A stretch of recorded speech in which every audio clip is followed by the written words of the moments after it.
Buenas Buenas tardes, tardes, doctor Lilu. buenas. Empezamos hoy día con la reunión, con la clase sobre epístasis. Voy a compartir,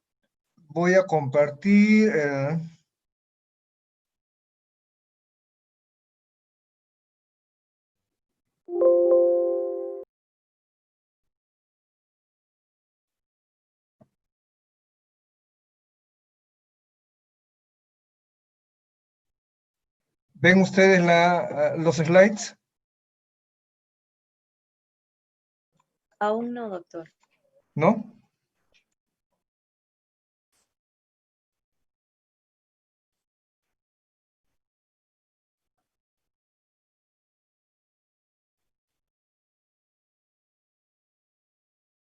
¿Ahora? Ahora sí, doctor. Muy bien, empezamos entonces la clase sobre epístasis.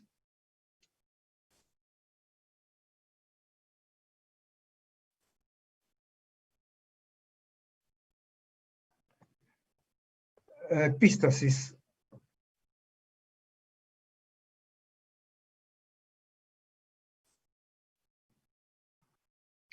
Vamos a tratar sobre conceptos, etiología, origen, anatomía y fisiología. La fosa nasal, la nariz, está irrigada por dos troncos principales, la carótida externa y la carótida interna, ambas rama de la carótida.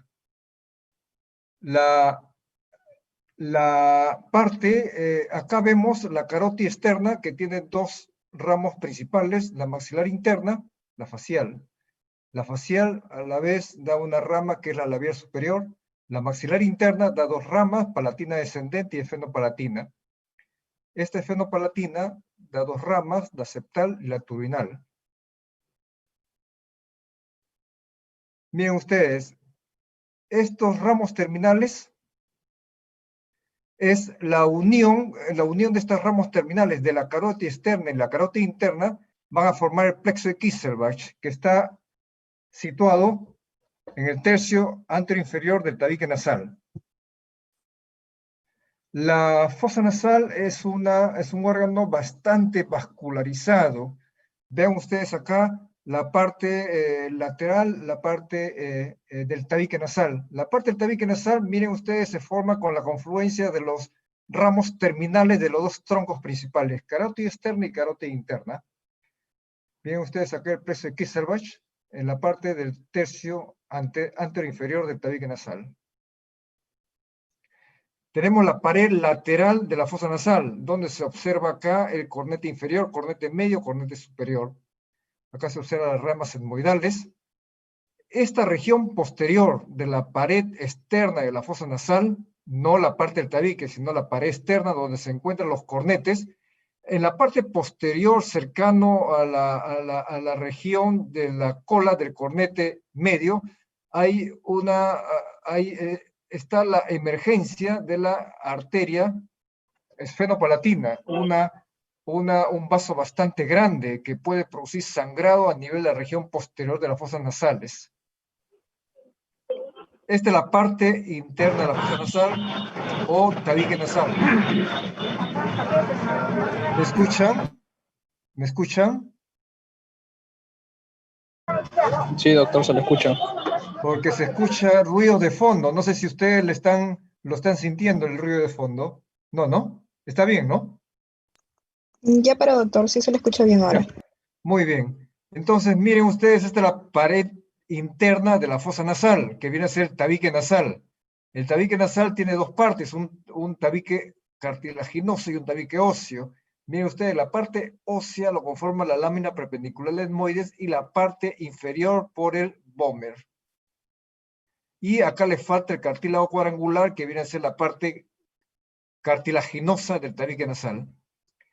Acá se observa miren ustedes los ramos terminales de los dos troncos de la carótida. Estos troncos, estos ramos terminales de ambas arterias carótidas se confluyen y forman un plexo. Este plexo se llama plexo de Kisselbach. Ese plexo de Kieselbach es uno de los lugares que más sangran por causas locales, como en los niños, por traumatismos al rascarse, por traumatismo durante el estornudo, por frotarse la nariz o por introducir los cuerpos extraños dentro de las fosas nasales. La epístasis viene a ser la hemorragia que se origina en las fosas nasales. Pueden ser procesos benignos o sumamente graves que atentan la vida del paciente. Casi la mayor parte de los sangrados que se observan en los niños son de causas benignas, pero cuando los sangrados son por accidentes, pueden llegar a ser graves, comprometen la vida del paciente, inclusive con una anemia tremenda, gran pérdida de sangre en los accidentes, o algunos tumores que se observan en los pacientes jóvenes o pacientes adolescentes o pacientes niños mayores. ¿Por qué sangra la nariz? ¿Por qué ocurre la epístasis? Porque la nariz es un órgano muy vascularizado debido a su increíble requerimiento de temperatura y humidificación. Los vasos sanguíneos corren justo por debajo de la mucosa, que es un epitelio no poliestratificado. Hay abundante anastomosis de capilares arteriales y venosos. Y el flujo sanguíneo es dependiente de la arteria carótida interna y carótida externa. ¿Cuáles son las causas de la epístasis? Tenemos causas locales y causas de tipo general. Las causantes locales son vasculares, infecciosas, inflamatorias, como la gripe, enfermedades eruptivas, las neumonías, la fiebre tifoidea. Los traumatismos, que son las más comunes, lo de tipo iatrogénico, por alguna intervención quirúrgica, ya sea a nivel del tabique, a nivel de los cornetes, una intervención quirúrgica, ya sea a nivel de la región posterior, por la extirpación de las adenoides, puede ser por colocación de tubo de ventilación, etc. La de causas locales también son debidas a neoplasias. Los tumores benignos, tumores malignos, las de causa por desecación, por atrofia de mucosa, y los cuerpos extraños que se introducen dentro de las fosas. La de causas locales tenemos las infecciosas inflamatorias, como la rinitis, la sinusitis, que producen hiperemia difusa en las mucosas nasales. Las de causa alérgica, causa bacteriana, causas fúngicas, causas virales.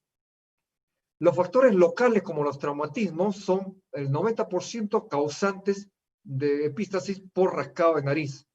Al sonarse muy fuerte la nariz, las fracturas nasales, intubación nasal, las intubaciones nasogástricas o nasotraqueales pueden producir sangrados nasales por el constante frote entre la sonda que va hacia la vía digestiva o la sonda que da oxígeno a través de un balón o a través de una máquina.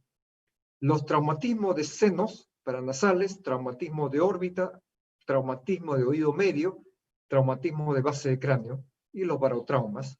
Acá en esta figura se observa una perforación de tabique nasal.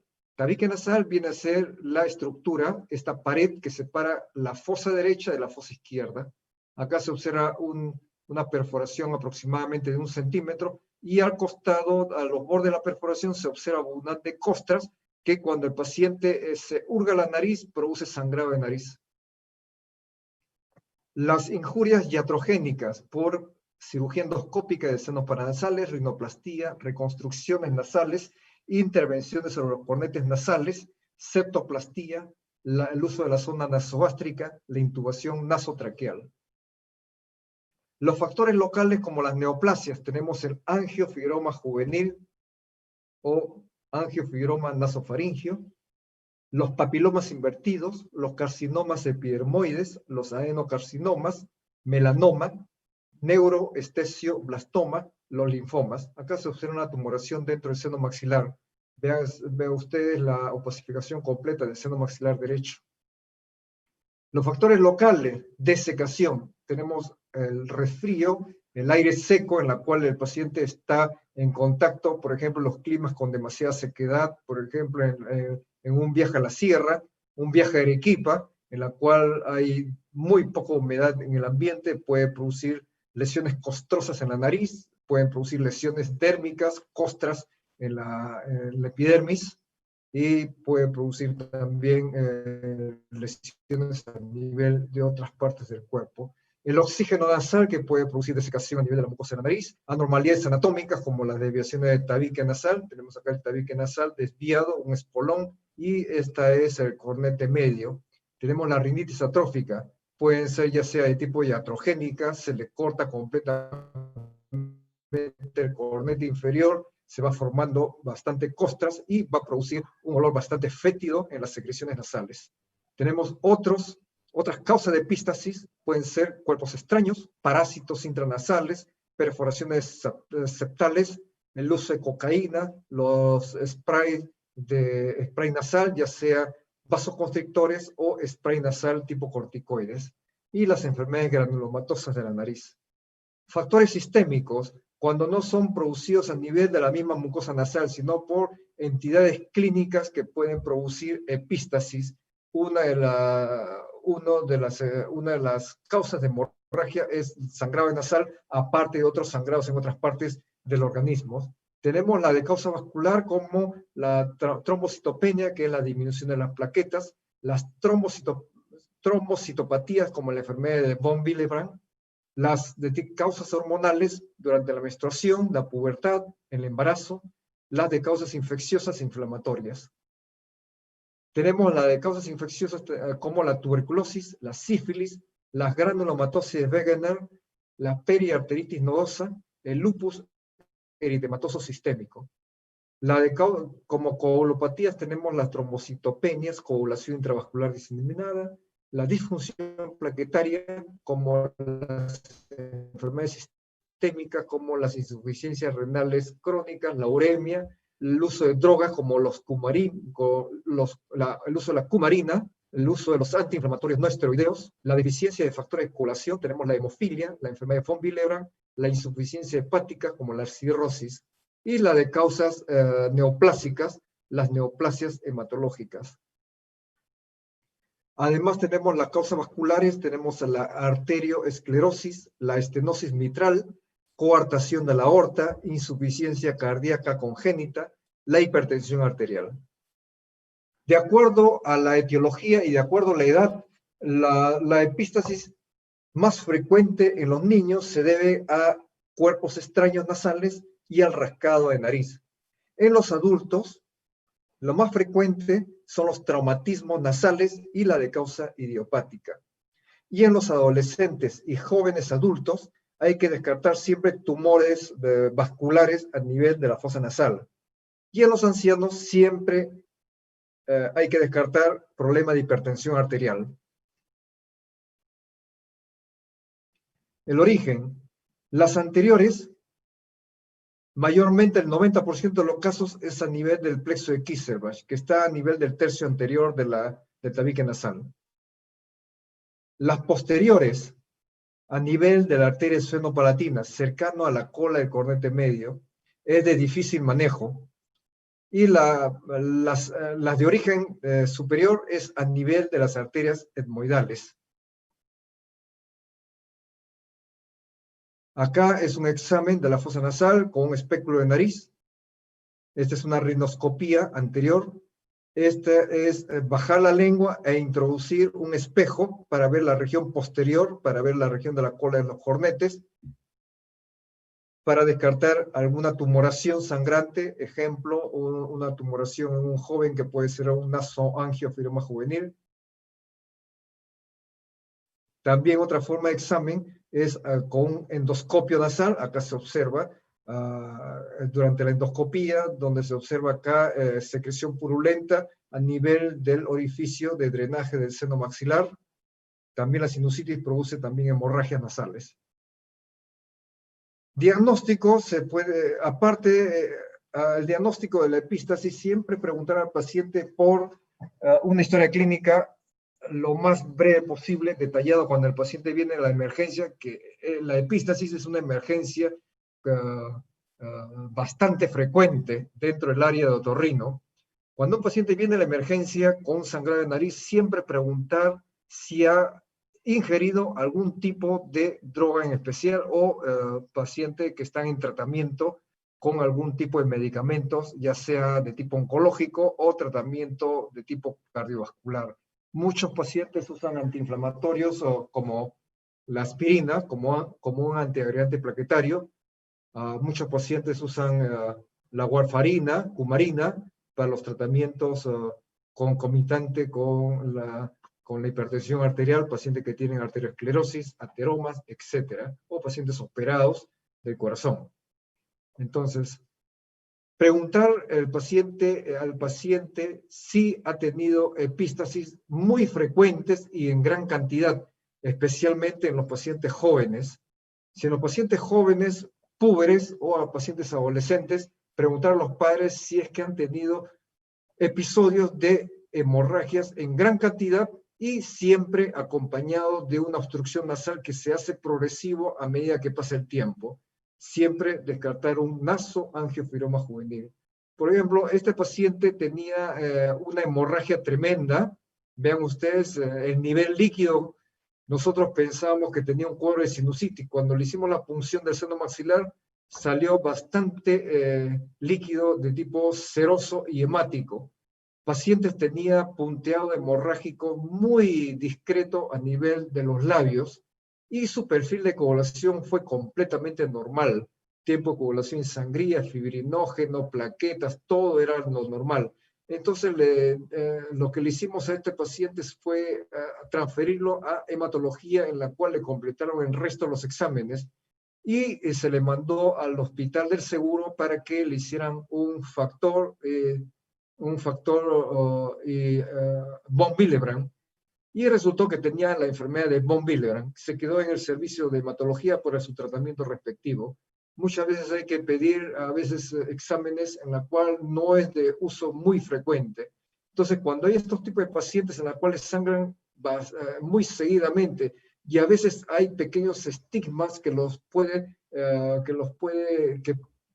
ayudar para hacer algunos diagnósticos. Este caso fue un caso de von Willebrand.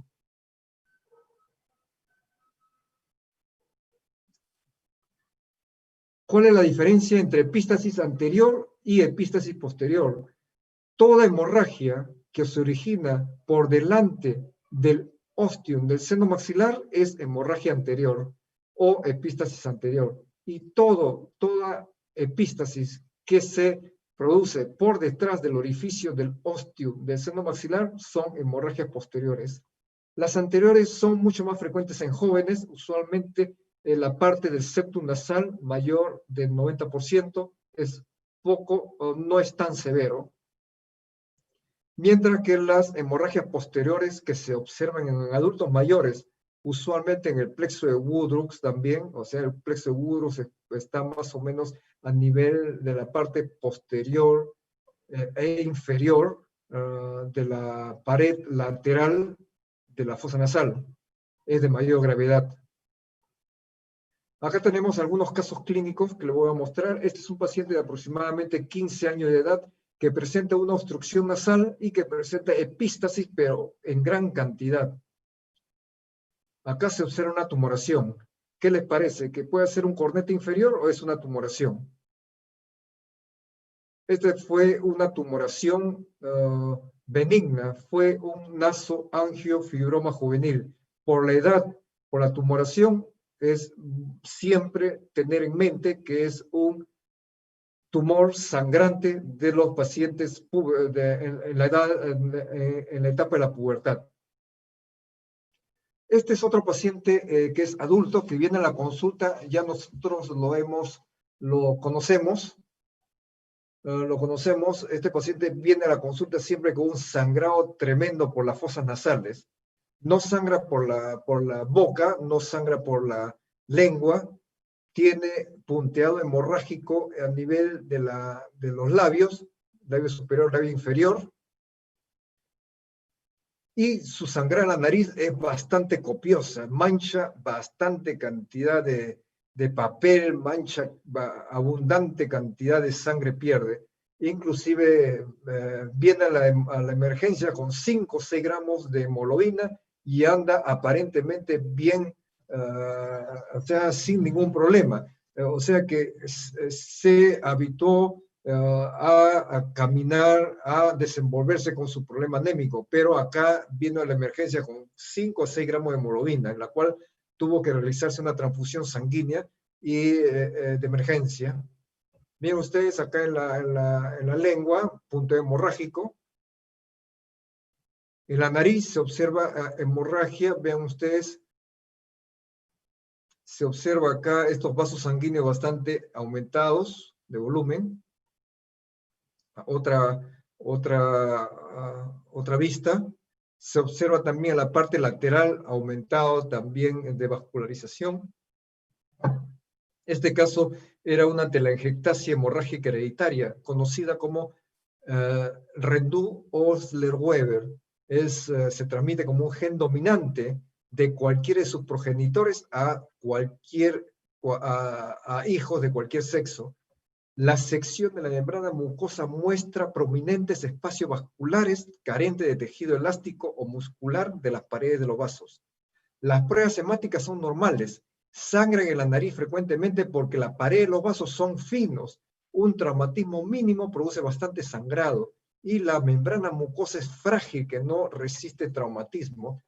Este paciente siempre, cuando vemos y hacemos el diagnóstico, le decimos al paciente que si sigue con el sangrado va a tener que hacerse la intervención quirúrgica, que es raspado completo de la mucosa de la nariz y colocación de injertos de piel del abdomen, injertos libres que van a lo largo de todo el tabique nasal. Bueno, actualmente parece que esto ya cambió porque con los nuevos equipos que hay se pueden realizar unas cauterizaciones parciales, ¿no? Cada cierto tiempo para tratar en lo posible de disminuir todas esas dilataciones de los vasos sanguíneos que sangran abundantemente. Ahora, cuando un paciente viene con un sangrado bastante fuerte, con estas lesiones tipo telangiectásicas, es mejor no usar taponamiento con gasa o taponamiento con otros productos que puedan raspar la mucosa. En estos casos, acá lo que necesita es colocación de colágeno, hemocolágeno, o colocación de gel foam, o colocación de gelatina hemostática. Vean ustedes acá la otra fosa nasal donde se observa un tremendo coágulo. Solamente le hemos puesto un poco de algodón con epinefrina. Bueno, son fotografías bastante antiguas, de hace aproximadamente 30 años anteriores. Entonces, ahora, como ya tenemos otros aparatos diferentes, podemos realizar las cauterizaciones porque son aparatos que lanzan un haz de luz, ya sea tipo láser, o otros que no producen tantas lesiones a nivel de mucosa nasal. Pero siempre acá el tratamiento de siempre era eliminación de la mucosa, o sea, curetaje del tabique y colocación de injerto de piel libre. Bueno, tenemos acá las fracturas de narices como causa de epístasis. Vemos acá una nariz completamente hundida. Esa es una nariz en silla de montar. El tercio superior de la pirámide nasal es ósea y los 2 tercios inferiores es cartilaginosa. Acá se observa que hay depresión del cartílago triangular o cartílago lateral superior. Y este tercio inferior, el esqueleto cartilaginoso, está formado por el cartílago lateral inferior, con sus 2 cruras en forma de herradura. Una cruz externa y esta parte medial de la columela es la cruz medial, que conjuntamente con la del lado contrario forman el esqueleto de la parte medial de la pirámide. Vean ustedes, hundimiento completo, ha sido con un objeto bastante duro. Debería estar la nariz más alta, pero completamente deprimido. También tenemos acá otra fractura de nariz con epístasis. Vean ustedes, hay fracturas que comprometen a las arterias un poco más grandes, como las etmoidales, y especialmente la esfenopalatina, que es una arteria bastante prominente, que produce un sangrado tremendo. Vean ustedes acá, hay depresión del hueso propio de la nariz del lado izquierdo con la apófisis ascendente del maxilar superior. Hundimiento a nivel a nivel de la raíz de la nariz. Otro cuadro de traumatismos nasales. Aparentemente ya no hay sangrado en nariz. Viene la consulta después de 2 días, a la consulta del especialista. Tenemos que dejar todavía los hilos durante 5 días aproximadamente. Como la nariz es un órgano muy vascularizado, generalmente la cicatrización es bastante buena. No hay ningún apuro para realizarle cualquier tipo de procedimientos, ya sea reducción de fractura u otro tipo. Las causas de epístasis por perforación de tabique nasal pueden ser por abuso de cocaína, heroína, personas que trabajan en el polvo, en el cemento, pacientes que trabajan en vidrios, pacientes que usan descongestivos nasales tópicos que pueden producir una vasoconstricción tremenda, pacientes que han sido sometidos también a cauterizaciones químicas bilaterales produciendo una necrosis de la mucosa nasal y por ende, como el cartílago del tabique nasal depende de su pericondrio para su vascularización, si el pericondrio está alterado o está con lesión, no va a poder alimentar a ese cartílago y por ende el cartílago se necrosa y produce las perforaciones. Las otras causas de perforación de tabique nasal tenemos las neoplásicas, como los melanomas malignos, los adenocarcinomas, los metastásicos, los granulomas de la línea media, las inflamatorias como la sarcoidosis, dermatomiositis, enfermedad de Crohn, artritis reumatoidea, Wegener, lupus eritematoso, policondritis recidivante. Otra perforación de tabique nasal, vean ustedes, estamos colocando una especie de torundita en la fosa nasal derecha y miren ustedes cómo hay una perforación del lado del tabique nasal. Vean, está completamente llena de coágulos. Cuando hay una perforación del tabique nasal, ya sea por causas diversas, ya sea por algún tipo de intervención quirúrgica, o por abuso de drogas, o por algún golpe, o por alguna otra causa, entonces lo que hay que hacer es tratar en lo posible de decir al paciente que no se suene muy fuerte la nariz para evitar que suelten los coágulos y sangre más. Pero cuando un paciente está sangrando por una perforación de tabique, lo que debemos decirle al paciente es tratar de lavar la nariz o ducharse la nariz con suero fisiológico y aplicarse unos algodoncitos o gasas limpias con antibióticos dentro de la fosa nasal. Tenemos otra perforación de tabique nasal con sus costras a nivel de la región alrededor de la perforación. Acá, como les repetía, la de causa traumática o como cirugía previa, taponamiento nasal muy fuerte, las ocenas, las sondas nasogástricas, cuerpos extraños nasales, los rascados, las cauterizaciones bilaterales, los abscesos de tabique nasal, la mucomicosis, la candidiasis, leishmaniasis, rinoescleroma. Este paciente aproximadamente de 12 a 13 años de edad, que viene a la consulta por sangrado bastante profuso y aparte una obstrucción nasal que se va haciendo bilateral. Este paciente tenía un nasoangiofiloma juvenil que invadía a la región craneana, intracerebral. Entonces, lo que se le indicó al paciente es que fuera al hospital, al Instituto de Ciencias al Instituto de Enfermedades Neoplásicas, en la cual se le dio tratamiento radioterápico para disminuir el tamaño del tumor. Y fíjense ustedes, después de la radioterapia, el paciente tuvo una perforación bastante grande de tabique nasal. Ya el tumor bajó de volumen, entonces después se le preparó para una intervención quirúrgica para evitar el sangrado, bastante profuso. Los nasoangiofiromas juveniles o tumor vascularizado de la pubertad es un tumor que necesita cirugía porque produce bastante sangrado. Tenemos acá el nasofibroma, vean ustedes, el nasofibroma juvenil o nasoangiofiloma juvenil. Uno de los diagnósticos, cuando ya es muy grande el nasofibroma, es la protrusión del paladar blando. Miren ustedes, le estamos levantando un poquito la úvula y se ve la tumoración. Es un tumor sumamente vascularizado. Este paciente tenía aproximadamente 20 años de edad y algún otro colega solicitaba una biopsia.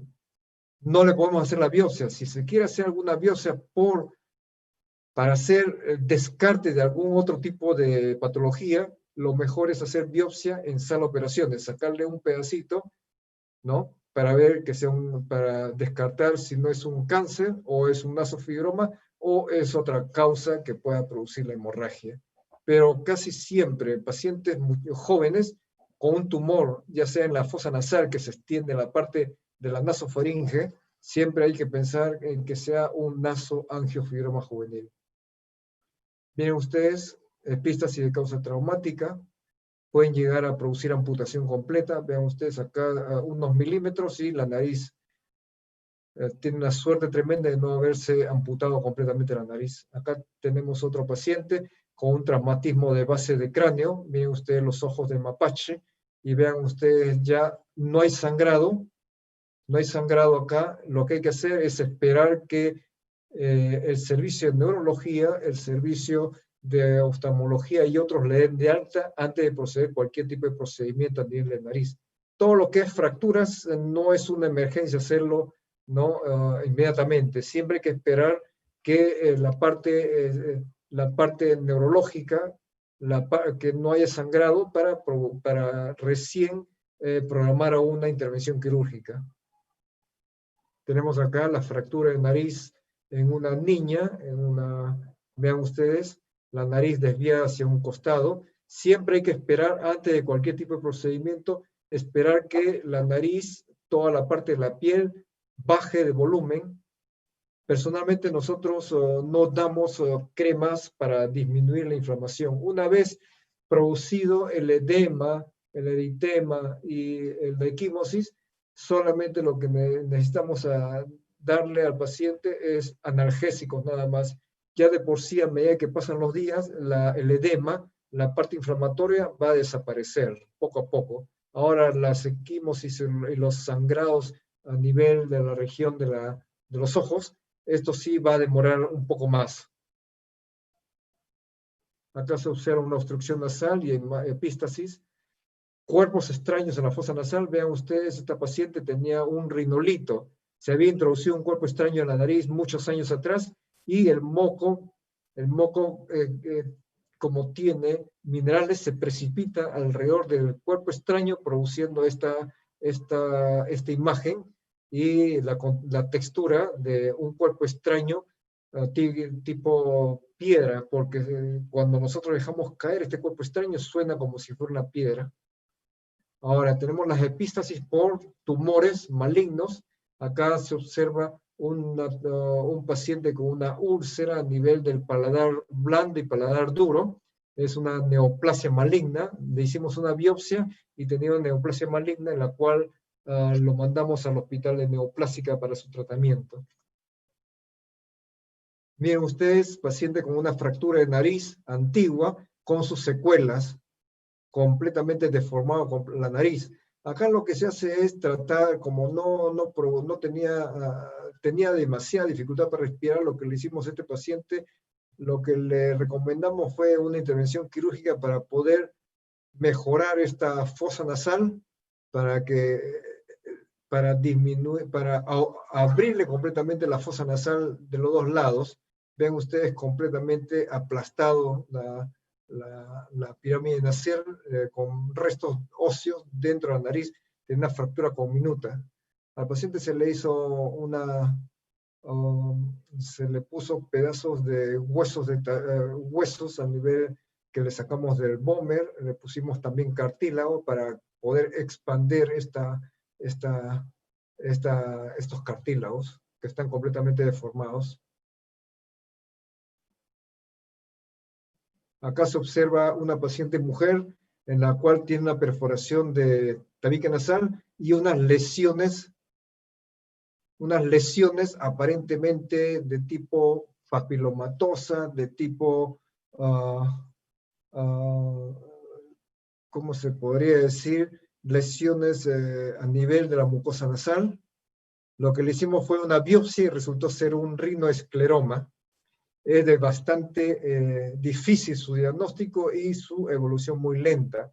Predomina más en el sexo femenino. Hay rinorrea fétida, congestión nasal, obstrucción Y la radiografía de senos paranasales muestra un velamiento de los senos paranasales, una sinusitis. Es producido por un germen gram negativo, la Klebsiella rhinoescleromatis. En la histopatología hay infiltrados celulares densos que contienen células plasmáticas y células derivadas del macrófago, llamadas células de Mikulicz. El tratamiento anterior era con tetraciclina, con streptomicina y rifampicina, pero actualmente se trata este gram negativo con las quinolonas. Se puede tratar con ciprofloxacina, moxifloxacina, cualquier quinolona. Cuerpos extraños causantes de epístasis. Acá tenemos un paciente también con un traumatismo nasal por corte. Vean ustedes, acá se observa el tabique nasal cortado completamente. Se observa acá el cartílago cuadrangular, la parte cartilaginosa del septo nasal. A este nivel se observa la lámina perpendicular del etmoide, que está cubierto por sangre. Acá se observa el tabique nasal, la parte cartilaginosa. Esta es la parte del corte, ¿no? Como es un paciente anciano, le pusimos unos puntos solamente para aproximar. ¿Por qué? Porque como es un órgano, la nariz es un órgano muy vascularizado, rapidísimo mejora la cicatrización. Es una ventaja de la nariz. Tenemos acá fractura de nariz. Acá se observa que el reflejo de luz está en la parte central. Aparentemente es una fractura nasal sin desplazamiento. Acá se observa otra fractura de nariz con sangrado, que ya no es activo. Tumor maligno nasal que produce una epístasis que no es tan severa.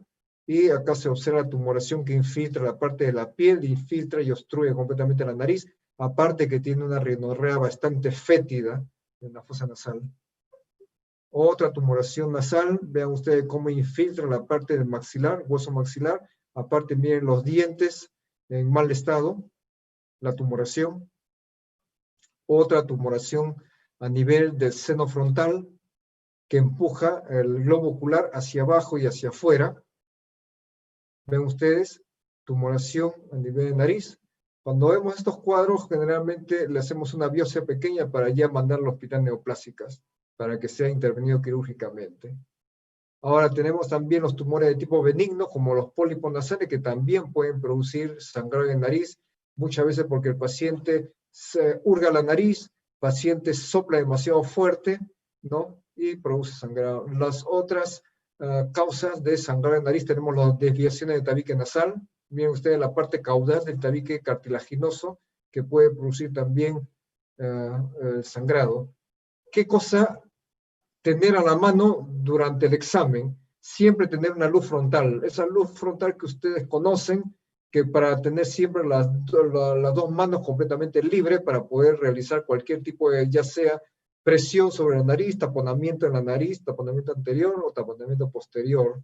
Siempre hay que usar un vasoconstrictor nasal, como la oximetazolina, puede ser la acilometasolina, puede usar la nafosolina, o puede usar, en caso contrario, donde hay presencia de un centro de salud, un hospital, pueden tener ustedes las ampollas de epinefrina en una concentración de 1/1000. Pueden ustedes colocar un par de gotas en un pedacito de algodón y colocar en la nariz para que deje de sangrar. Ahora, lo mejor es que si es niño, decirle al niño que sople bien la nariz y después que se presione la nariz con 2 dedos, o si no, colocar una gasa ligeramente empapada con agua o con hielo y se coloca sobre ambas fosas nasales y se presiona la parte del tercio inferior de la fosa nasal durante 5 o 10 minutos.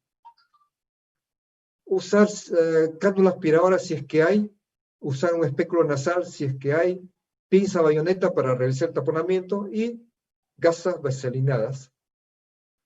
Preguntar siempre al paciente cuando están atendiendo la emergencia cuánto sangró para ver si es que es necesario o no es necesario colocar o reponer líquidos, reponer sangre. ¿De qué lado sangra más? Si siempre dice que sangra en un solo lado, hay que pensar que probablemente tenga una tumoración en un paciente joven.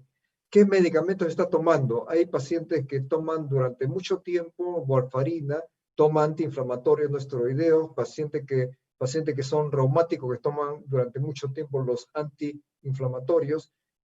Preguntar si el paciente está tomando algún tipo de medicamento especial dado por el servicio de cardiología o dado por un servicio de medicina.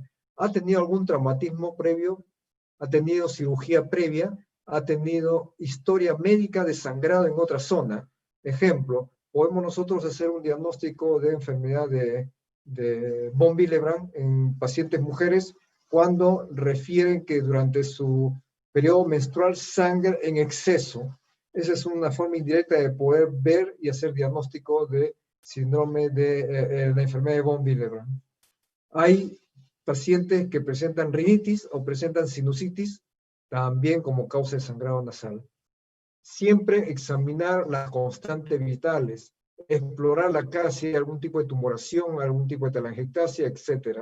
Ver la nariz, la zona sangrante, ver la boca, a ver si el sangrado a nivel de boca es en forma intermitente que puede ser debida a un sangrado posterior.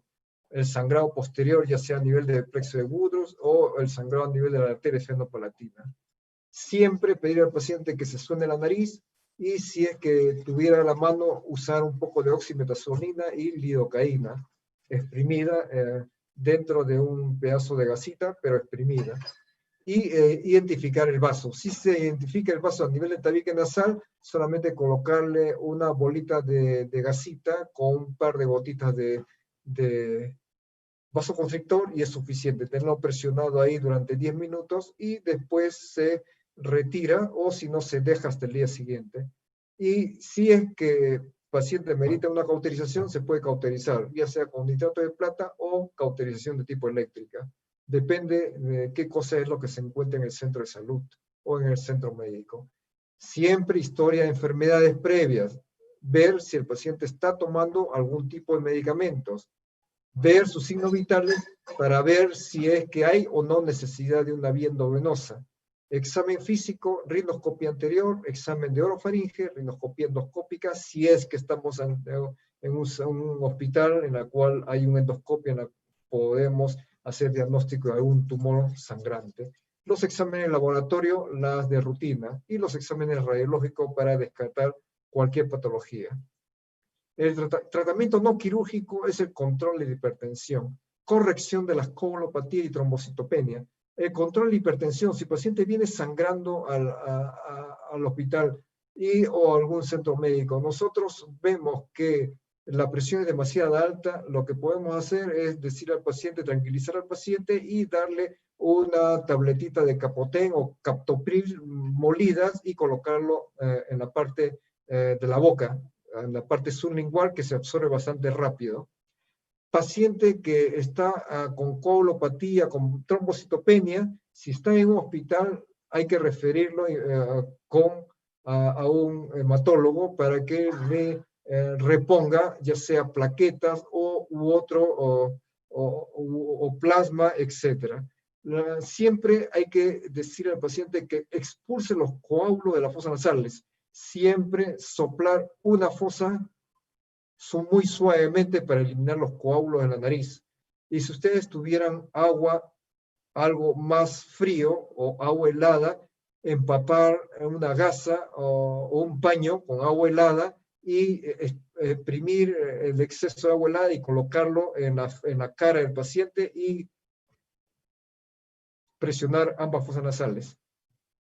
Después de haberle expulsado completamente los coágulos nasales, si el paciente está con la presión normal, se puede usar descongestivos tópicos, ¿no? Y vasoconstrictores. Se puede usar epinefrina, ¿no? Empapar un taponcito y exprimir el sobrante y colocarlo en la fosa nasal. O si tienen a la mano una oximetazolina o una nafasolina, nombre comercial, Afrin, Rinatán D en gotas, que viene a ser la oximetazolina. Ahora, si el paciente refiere que a cada momento sangra la nariz, y después de haberle prestado los primeros auxilios, colocado su vasoconstrictor, en ese momento ya no sangra, se puede realizar cauterización química con nitrato de plata. El taponamiento nasal es efectivo en un 80-90% de los casos. En los pacientes que tienen sangrado a nivel tabique nasal, a nivel anterior tabique nasal. La otra forma es compresión digital, como ya les expliqué. Tratamiento no quirúrgico, aparte, cuando el paciente tiene demasiadas costras o paciente que viene de un lugar seco y presenta hemorragia, decirle al paciente humidificar el ambiente, ¿no? Descontinuar los agentes nocivos, spray nasales de suero salino, evitar rascados y estornudar muy fuerte. Muchas veces al paciente hay que explicarle que hay que estornudar con la boca abierta, no con la boca cerrada, muchas veces porque el estornudo produce una presión bastante fuerte que puede producir lesiones y sangrado. Y reposa en posición semisentada. Ahora, cuando vemos que el paciente, después de haberle hecho los primeros auxilios, persiste el sangrado, y nosotros vemos que al abrir la boca está con un sangrado en forma intermitente, en forma de latidos, entonces significa que ese sangrado es a nivel de la región posterior. Entonces nosotros vamos a realizar un taponamiento posterior. Este es colocar un tapón que comprima la región posterior de la fosa nasal a nivel de la arteria esfenopalatina. Vean ustedes, se coloca este tapón por detrás de la úvula y presionando la pared lateral de la fosa nasal. Este tapón tiene 3 hilos. Es un hilo grueso o esos hilos que se usan para amarrar a los recién nacidos del cordón umbilical. Así tiene que ser duro. No son los catwood delgados. Pueden ser un lino retorcido, número 1, o pueden ser esos hilos tipo de pespunte de zapateros o de hilo de algodón que se puede esterilizar. Con eso se puede amarrar. Vean ustedes, se usa con maniobra digital para introducir, esta es la parte posterior del tabique nasal, esta es la región donde está sangrando, donde está la emergencia en la arteria esfenopalatina. Vean ustedes el tapón que se está introduciendo detrás de la fosa nasal, a nivel del cabo, y acá se observa la úvula. Los labios están hacia atrás. Esta es la parte posterior de la nariz. Las complicaciones por los tapones nasales son poco frecuentes. Produce disconfort los tapones nasales. Pueden producir apnea en los pacientes mayores. Puede producir necrosis del septum nasal y necrosis del ala de la nariz. Puede producir un síndrome de shock tóxico. Y puede producir cambios hemodinámicos. El shock tóxico potencialmente es fatal. Está asociado con Staphylococcus aureus, descrita en el año 78 por Top y colaboradores, el cual identificó 7 niños con infección respiratoria aguda, acompañado de presentación aguda de fiebre, hipotensión y rash macular. En 1980 se asoció al uso de tampones vaginales, los dispositivos vaginales para contracepción, la colocación de tapones nasales en infecciones de heridas preoperatorias y otras causas que pueden producir shock tóxico es sinusitis, quemaduras infectadas, infecciones respiratorias, los pacientes que tienen inmunocompromiso por uso de corticoides, etc. Característica del shock tóxico: presencia súbito de fiebre mayor a 38.9 grados, escalofríos, vómitos, diarreas, erupción cutánea, sequedad y descamación de la piel, hipotensión arterial, y la insuficiencia multiorgánica llegando a la muerte. Parece este síndrome de shock tóxico en algunos casos de complicaciones de COVID-19.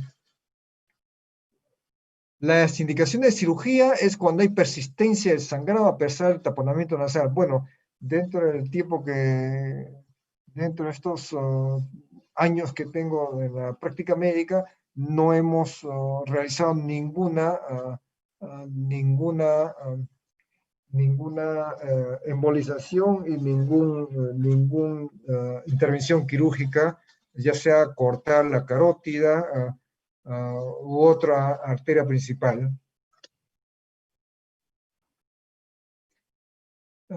Ahora, en aquellos pacientes jóvenes en los cuales presentan un tumor bastante vascularizado, como los nasoangiofibromas juveniles, ya nosotros, si es que presenta demasiada cantidad de hemorragia y no mejora y persiste la hemorragia, nosotros realizamos una interconsulta a radiología intervencionista y le solicitamos embolizar selectivamente la arteria del lado donde está la tumoración nasal. Si el lado de la tumoración es izquierda, se emboliza el lado izquierdo, ya sea de los troncos, de las arterias que salen del tronco principal de la carótida externa, ya sea la fenopalatina u otras. Acá se observa, miren ustedes, acá se observa una varices de tabique nasal que está en la parte del tercio anterior.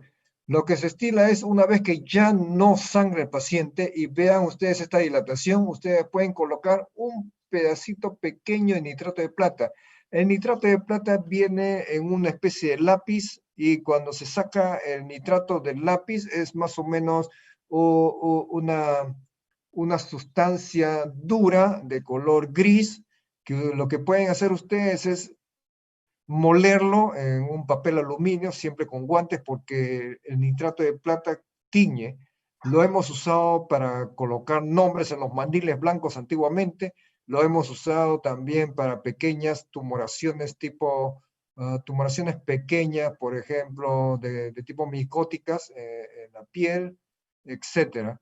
Entonces nosotros podemos cortarlo con un bisturí bastante filoso, o si no, tratar de diluirlo en agua destilada para colocar en una torundita pequeña o en un hisopo pequeño, bien exprimidito, y se le coloca en esta zona muy suavemente sobre esta zona, porque si se le aplica demasiado fuerte a la zona, comienza a sangrar.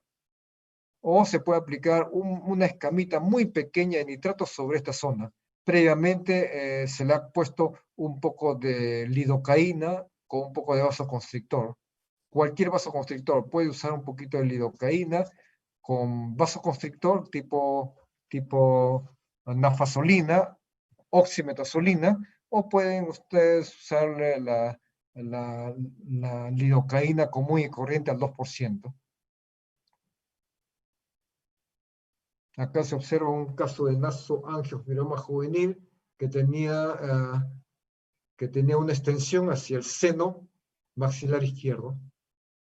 Acá se observa otro paciente con un sangrado activo y tenía una tumoración.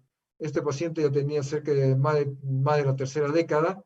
Se le hizo una biopsia y resultó ser un tumor maligno. Ese es un paciente que viene a la consulta por una hemorragia bastante fuerte, bastante severa, y tenía una hipertensión arterial. Se le dio su captopril, bajó la presión, pero seguía el sangrado de la nariz. Entonces, lo que le hicimos fue un taponamiento antero-posterior.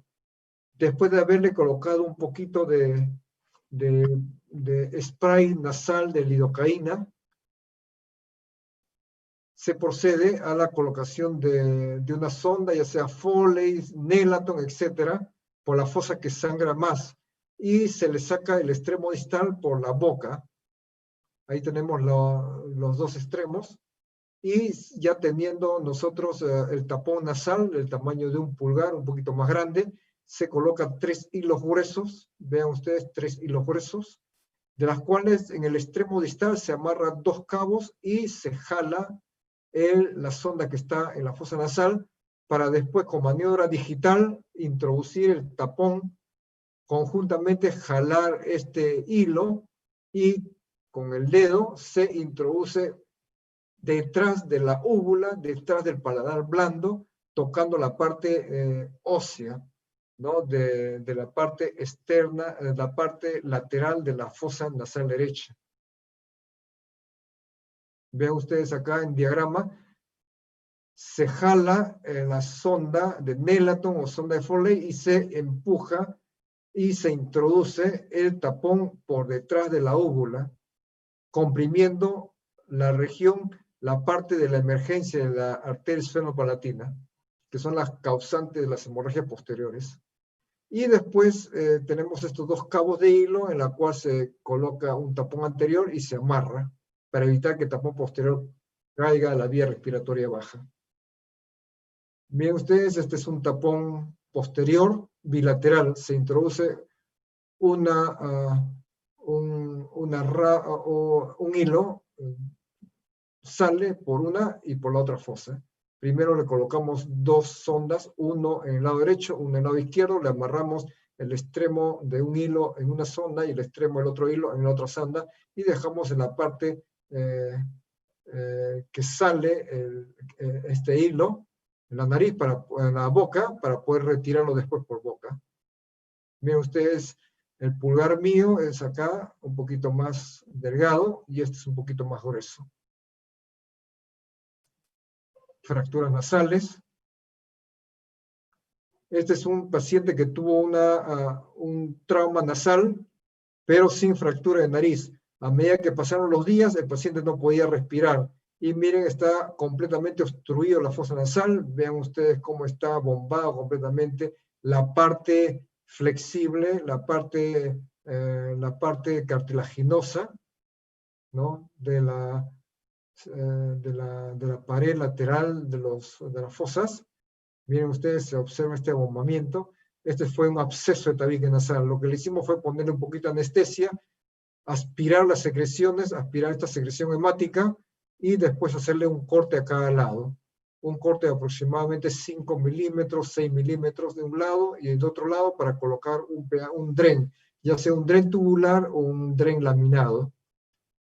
Como este caso, miren ustedes, paciente que tenía aproximadamente 10 años de edad, le pusimos un poquito de anestesia en cada lado, después la aspiramos, miren la cantidad de secreción purulenta y miren la cantidad de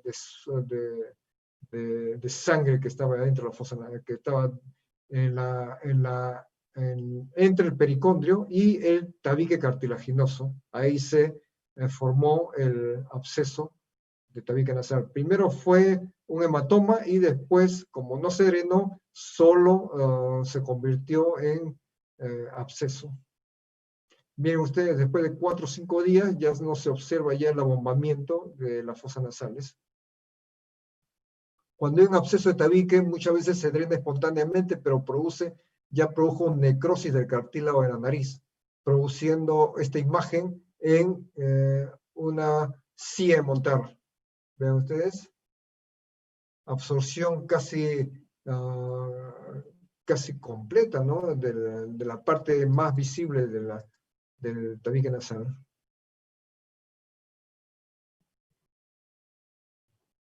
Bueno, ¿tienen ustedes alguna pregunta que hacer? Que le quiero mostrar unas diapositivas.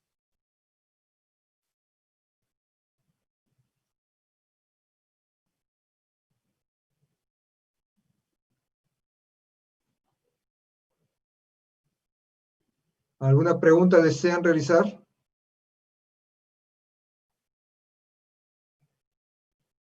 ¿Me escuchan?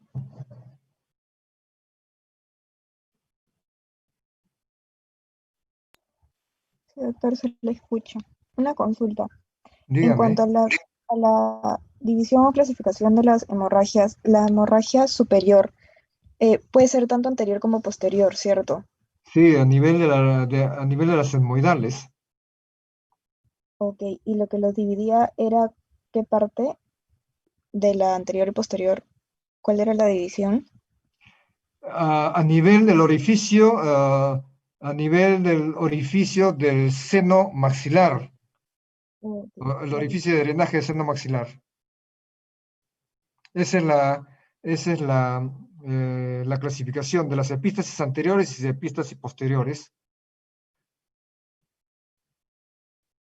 El orificio de drenaje del seno maxilar drena a más o menos 1 centímetro del inicio del cornete inferior aproximadamente, ¿no? 1,5 centímetros más o menos, a veces es un poco más. Son los orificios de drenaje de los senos paranasales anteriores drenan a nivel del meato medio.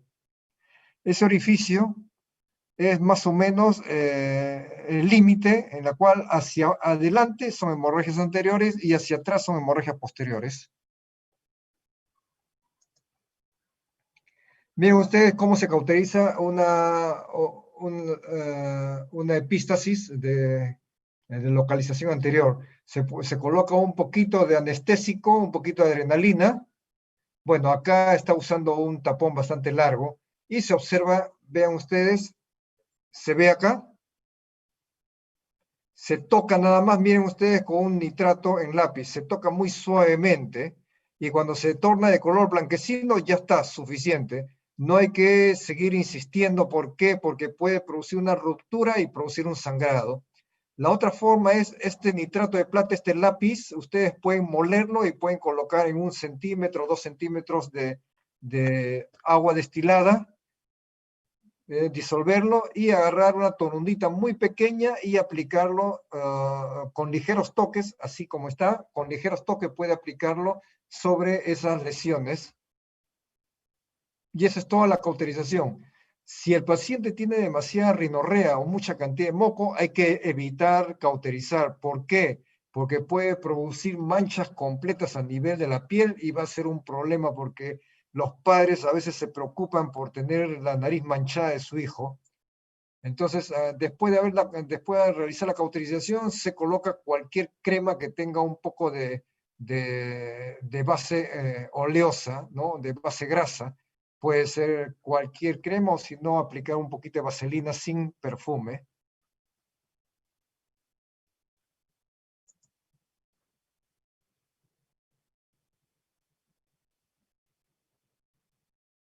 ¿Alguna otra pregunta que deseen realizar?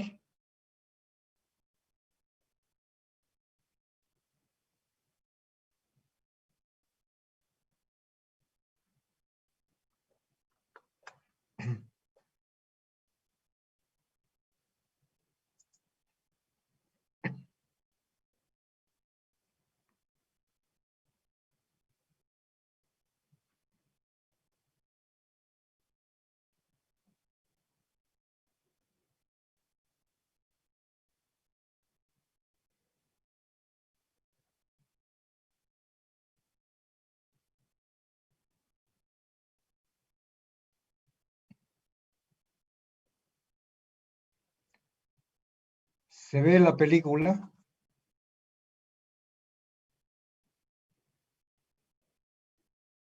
¿Se ve el video?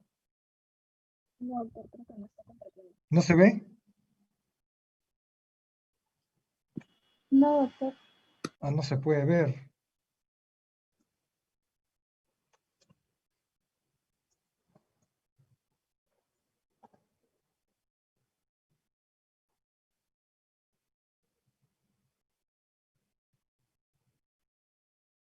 ¿Alguna pregunta que deseen ustedes realizar?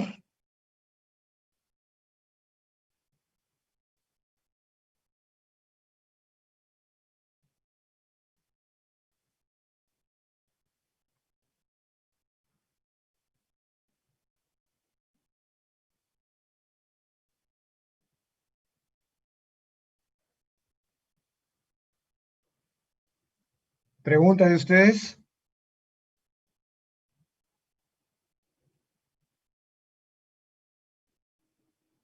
¿Me escuchan?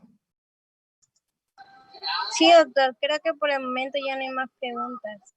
Muy bien, entonces acá quedamos entonces con esta clase. Muchas gracias, doctor. Muy bien, hasta en cualquier momento. Hasta luego. Gracias, doctor. Hasta luego. Gracias, gracias, gracias. Doctor.